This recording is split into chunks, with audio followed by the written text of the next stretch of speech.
به سادگی میتونی با یه چوب به درد نخور و دور ریختنی یه آباژور خیلی شیک بسازی. پس یه لایک بزن تا بریم ساختشو یاد بگیریم. یه تیکه چوب دفرمه انتخاب کنید. من خودم از تنه درخت انگور استفاده کردم. قسمت هایی که پوست اضافه داره رو جدا میکنیم.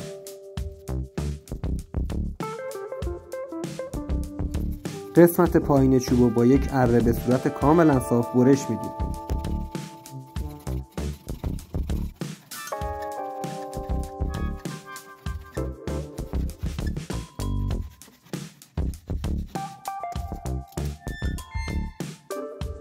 قسمت هایی که ناصافی داره رو با یک صفحه برش یا یک سنباده دستی میتونید به راحتی تمیز کنید.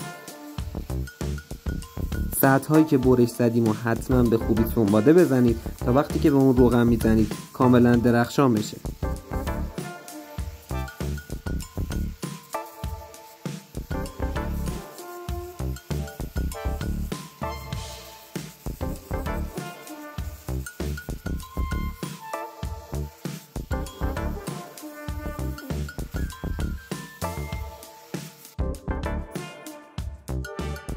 یه تیکه چوب تخت از نجاری ها تهیه کنید. من خودم از چوب گردو استفاده کردم.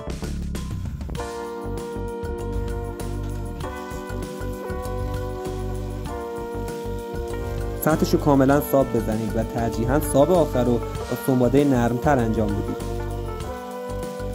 این کار رو میتونید حتی با دست هم انجام بدید ولی زمان بیشتری میبره.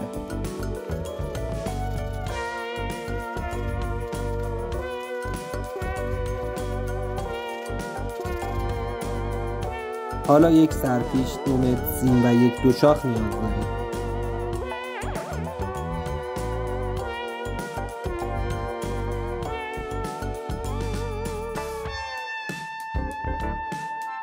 سرپیچ و دوشاخ رو به سیم وصل میکنید.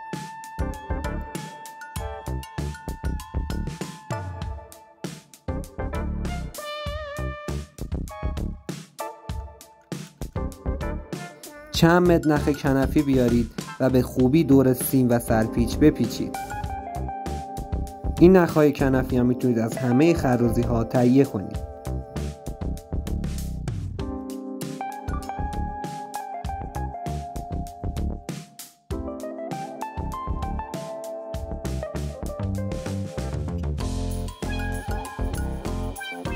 این قسمتش یکم حوصله میخواد ولی خب ارزششو داره.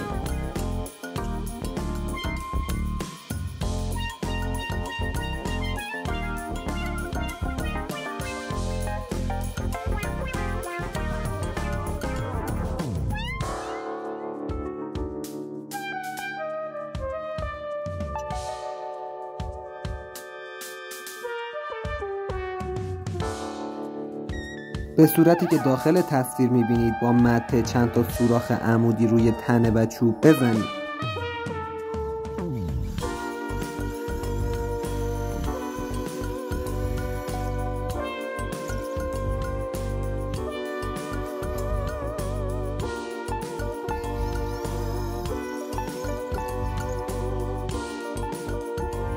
با یک مته بزرگتر قسمت بالایی که پیچ رو میخواید به اون بزنید گشاد کنید تا پیچ داخل اون بره و نمازش نشه.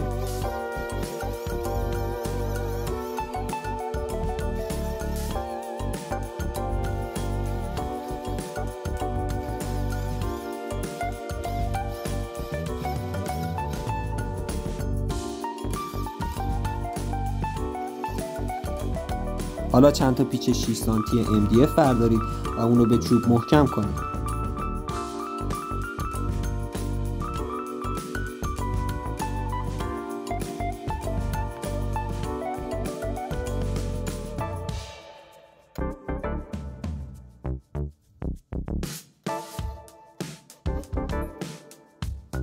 و حالا قسمت نوک چوبتون رو سوراخ بزنید تا بتونید سیم رو از داخل اون رد کنید.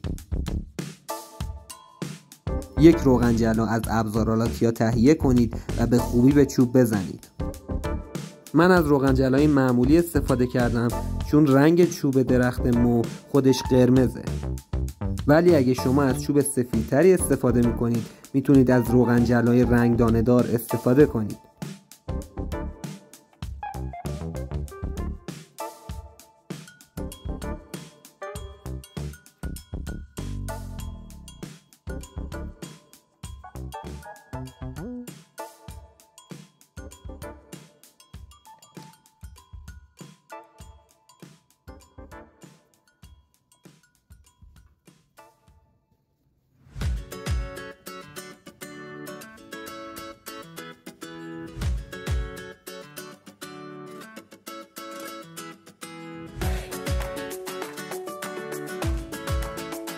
یه لامپ تهیه کنید و دور اونو با کناف چسب کاری کنید. این لامپ های کم نور به اصطلاح بهشون لامپ ادیسونی میگن که همه لوازم برقی موجود دارنش. فقط این نکته رو در نظر داشته باشید حتما با چسب 1-2-3 بزنید. با چسب حرارتی اگه بزنید چسباش وا میره.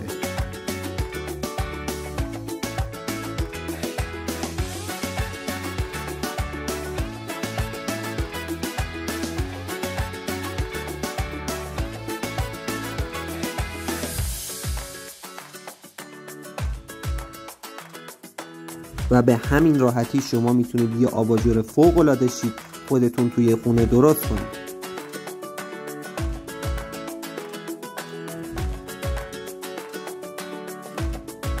اگه از همچین ویدیوهایی خوشت میاد حتما کانال ما رو لایک و سابسکرایب کن. ممنونم.